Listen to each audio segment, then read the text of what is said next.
কলা চিপস বানানোর জন্য আমাদের গাছের কয়েকটা কলা ছড়া আমরা পেরে নেব।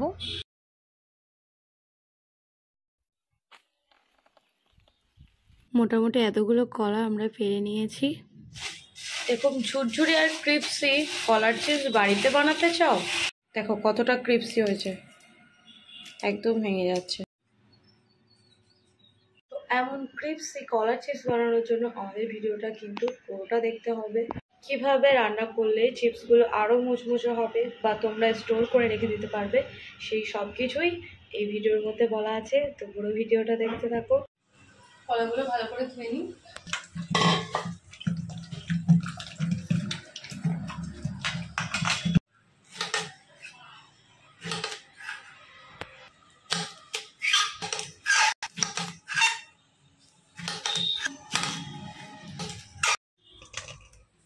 আমরা কেটে নেব। খোসাগুলো একটু পুরো করে ছাড়াতে হবে, সবুজ অংশটা যেন না থাকে।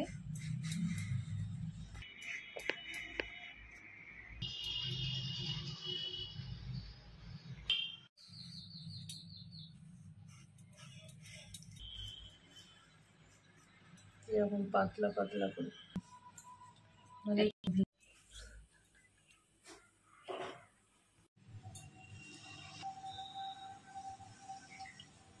একটু লবণ দিয়ে দেবো তেলের উপরে।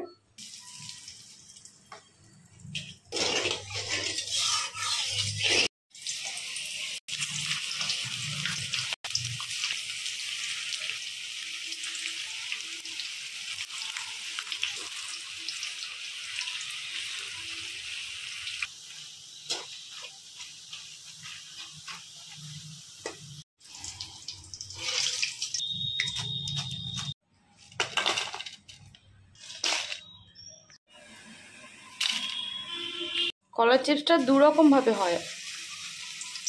ইনস্ট্যান্ট তেলে এভাবে ছাড়া যায়,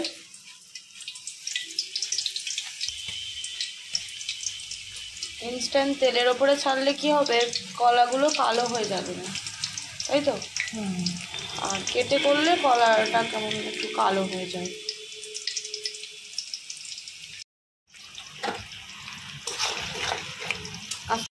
লবণ কখনো আগে থেকে দিতে নিই, তেলের উপর থেকে আমরা কলা চিপসের উপরে লবণগুলো ছড়িয়ে দেবো। সামান্য লবণ দিয়ে দেবো, সামান্য। এই ছিল আমাদের আজকের ভিডিওর পুরো প্রসেস। তো তোমাদের কেমন লাগলো অবশ্যই কিন্তু কমেন্ট করে জানাবে। আর চিপসের উপর থেকে সামান্য লবণ, লঙ্কা গুঁড়ো, মরিচ গুঁড়ো, চাট মশলা ছড়িয়ে একটু ভালোভাবে ঝাঁকিয়ে নেবে। মাখিয়ে কিন্তু টেস্টটা পুরো বাইরের চিপসের মতো লাগবে। তো আমাদের আজকের ভিডিও তোমাদের কেমন লাগলো কমেন্ট করে অবশ্যই জানাবে। আর পরবর্তীতে তোমরা কি ভিডিও দেখতে চাও, কোন রেসিপি, সেগুলোও আমাদেরকে জানাবে। আজকের মতো টাটা।